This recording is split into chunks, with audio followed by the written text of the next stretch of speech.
Baseball, basketball, and hockey. April is a great month. Welcome back to TV 10. I am Mitch Schafer, and here is your sports. After a long day of action, the children here at Shriners Hospital seem like they're just as ready to play as the future NFL players. For TV 10 News, I'm Mitch Schafer. We are here on the NFL Draft Gold Carpet, where the prospects will be walking right down here into the Auditorium Theater of Roosevelt University, where they'll find out just moments away from what team they will be playing for. Now, back in January, ISU won the battle, but tonight they won the war on 74. For TV 10 News, I'm Mitch Schafer. With Halloween being celebrated tonight, people are going crazy over their costumes. For 10 on 10, I'm Mitch Schafer. Why do I have this stupid grin on my face? The Redbirds would also pick up a 7-3 win yesterday over Eastern Arkansas to complete their second sweep of the season as they improved their record to 11-10. Sam, Tyler, back to you guys.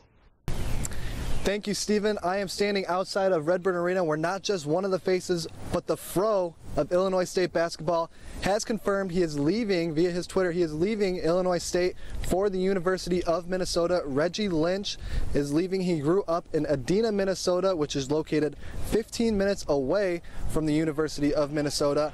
Lynch started 30 out of 33 games this year. He only missed 2. He was one of ISU's best players and the anchor for their defense, averaging 2.8 blocks per game, which was the best in the Missouri Valley Conference, 14th in the nation. He had 93 blocks this year, the most ever for a sophomore and the third most ever in an ISU single season. And he will be finishing for second in Illinois State history, only 12 blocks behind Jackie Carmichael's record. Reggie Lynch is leaving Illinois State with 9 points per game, 5 rebounds per game, and 21 minutes averaging as a starter. However, he won't be able to play for the University of Minnesota next year due to Division I transfer rules, which Minnesota severely needs, as they only had, as a team, 110 blocks. Illinois State, this is a big loss for them, but they will turn to incoming players David Njai, Nick Banyard, as well as Teddy Hawkins to fill Reggie Lynch's shoes. Stephen, back to you at the desk. Imagine one of your best days ever. For the children at Shriners Hospital in Chicago, Thursday morning was one of those days. NFL draft prospects visited the children at Shriners to hang out with the patients, participate in some activities, and make some crafts. With just a few hours before they were expected to get the call of their life, this was a great way for the players to calm some nerves. Our kids were so excited to have them. They couldn't wait to get here. When they partnered up with their football players, they just really bonded. It just was an automatic, natural thing. These draft guys were just really great with our kids, and they just had a lot of fun, just working the obstacle course and doing a great thing. And it was a great way for everyone to get moving and get active. One of the big objectives Shriners is trying to complete is getting their patients more active, and of course, with future NFL players in the building, they had to show off some of their skills. You know, we're really trying to encourage our kids to move more and be more active and be healthier. And this was a great thing to prove to our kids, hey, you know, we got their football players and interacting with you. Let's keep moving and let's get healthy and support our teams. Towards the end of the visit, there wasn't a face in the building that didn't have a smile on it. But don't take my word for it. So, on a scale of 1 to 10, Brandon, how much fun did you have?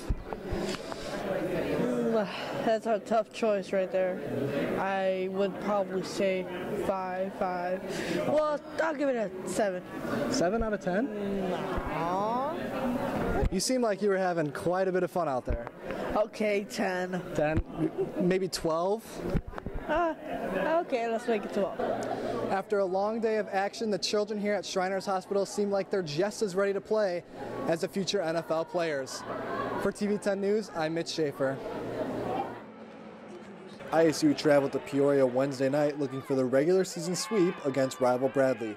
Both teams proved that this was a rivalry game by physical play early on. And halfway through the first half, neither team was in double digits. But a 14-3 ISU run helped the Redbirds build a 28-22 halftime lead and gave them momentum going into the second half. Defense was one of the keys for ISU's victory, and sophomore center Reggie Lynch talked about his defensive play. I felt like I was controlling it much more than I was a few other games ago, because We really were focused on not letting them get anything easy inside. And I knew that the guy that I was guarding shot a little bit in the paint. The Redbirds held Bradley to under 30% shooting for the game, but it wasn't just the shooting that ISU altered. Coupled with Lynch's 5 blocks, sophomore guard Paris Lee kept his hands active with 6 steals. Head coach Dan Muller talked about Lee's impact on the game. Yeah, Paris is, everybody knows, he's just an absolute beast on the ball, and he gets steals on the ball and off the ball, which is unique because a lot of guys are only good one way or the other. Although Bradley out-rebounded ISU, the Redbirds controlled the paint, outscoring the Braves 34-18 inside, ultimately leading to a 60-47 victory for ISU. Any road win is a great win, and we needed it, and so it was good to get it. Now back in January, ISU won the battle, but tonight they won the war on 74. For TV 10 News, I'm Mitch Schafer.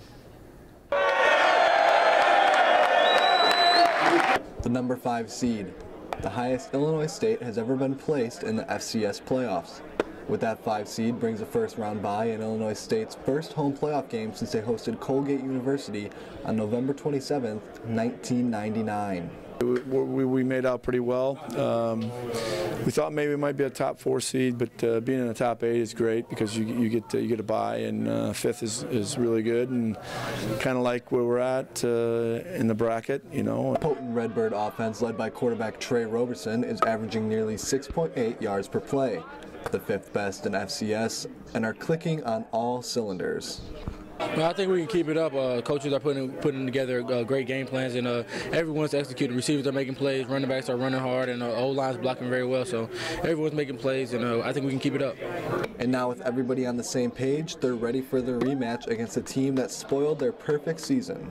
The Northern Iowa, they prevented us from winning a conference championship outright, so it'll be nice to see those guys again for sure.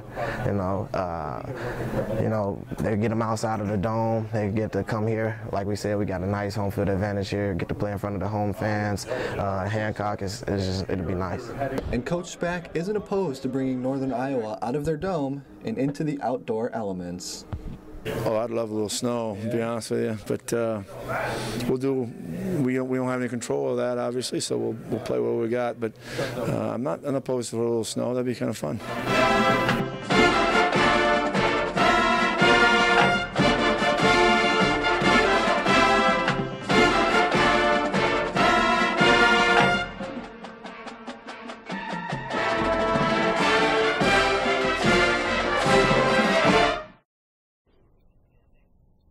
Welcome back to TV 10 News and welcome into your sports. I am Mitch Schafer, and while everyone was at work and in school, the ISU football team was practicing for their spring showcase this weekend. TV 10's Grant Jones has more.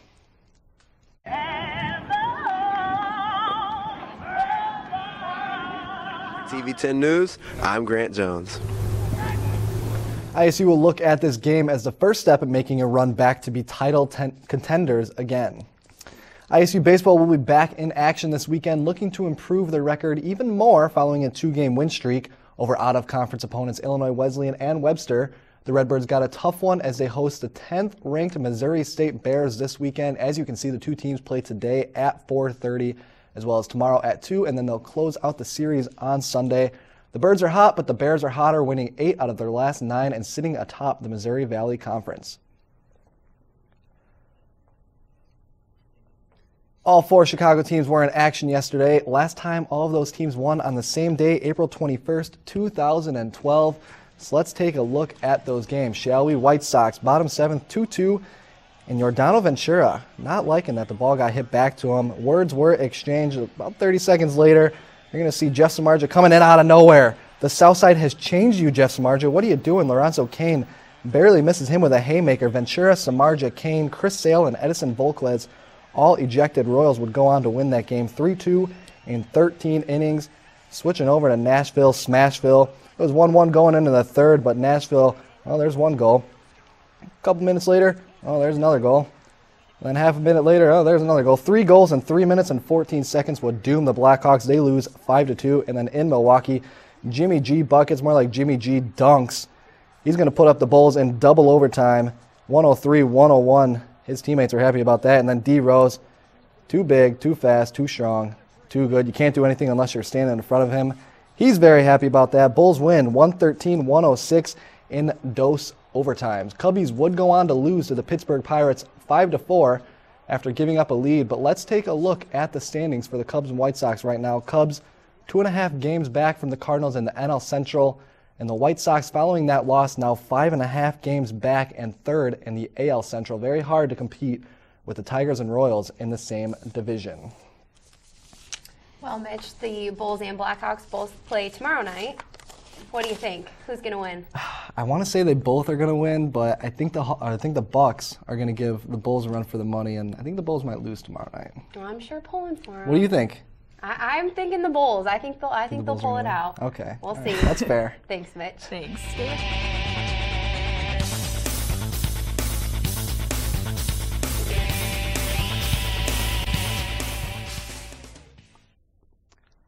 Welcome back to the Sports Zone. I am Mitch Schafer, and today we have a very special guest, the legend himself, ISU basketball head coach, Dan Muller. Dan, thank you for joining us. How are you feeling today? Legend in his own mind, probably. I feel great. Thanks for having me, Mitch. Yeah, all right. Well, first off, we're going to start out with that Northern Iowa game.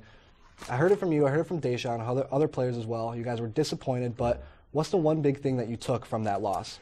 Yeah, we were disappointed. You know, we went to St. Louis to win 3 games, and we came close. We played some really good basketball.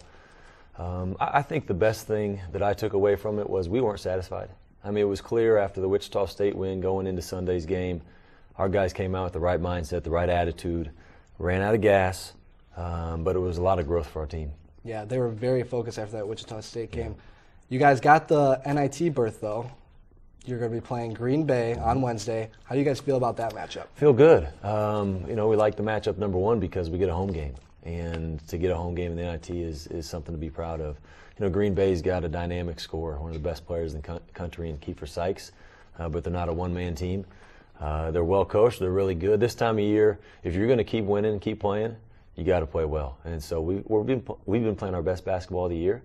We got to keep it up on Wednesday. Absolutely. All right, now back in the 90s, you played for Illinois State University yourself. Yes. You hit the game winner in the NCAA tournament, most outstanding player in the MVC tournament. You can see here, we're throwing down some dunks. Oh, yeah. Dan Muller dunks back in the 90s. All right, so what's the difference now playing in those games and coaching in the big tournament games? Well, the biggest difference between playing and coaching is you don't have as much control as a coach. You know, when you get to play, you, of course, are on the court, control the game, and as a coach right now, it's unique to be able to coach where I played because I've been in some of the same venues and I've had some of the same experiences. And our whole focus right now as a staff is to get our team back to the NCAA tournament, best team in the league as we were when I played. And I think we're close. But I love our team. I love our guys. I couldn't be more proud of where we're at right now.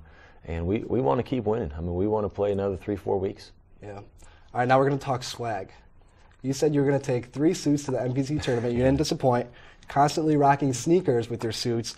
Where does all the swagger come from, Dan? That's a hard question. I have no idea. I just try to be comfortable, look as nice as I can. You know, some people make fun of my pants because they're kind of loose. I go on the road and they yell at me. They say things that aren't very nice. Oh. I know, but I just want to be comfortable. You know, dress nice as nice as I can. Make sure my wife approves. And other than that, be ready to coach. Happy wife, happy life. Right? Oh, you better believe it. All right. Smart man. 3 wins over top 25 teams in 3 years. You have a 57-43 record as your head coach in your first time being a head coach. What is your key to success? Have a good staff, number one. It always starts with that. After that, of course, it's recruit very good players with high character, guys that are tough and competitive. So we just want to take this program back to where we were, and I think we're on our way. All right, now we're getting the wrap up here, but quick question real quick. I know who you're going to say would win the NIT bid, you and your confidence. But NCAA tournament, who do you got? I'm going to have to go with Kentucky, unfortunately. I don't see anybody beating them. They're as talented as any team I've ever seen. And somebody's going to have a special night to beat them. Yeah, a couple players are going to have a special night. Lots of guys. All right, well, Dan, thank you for coming on the show. Thank you, Mitch.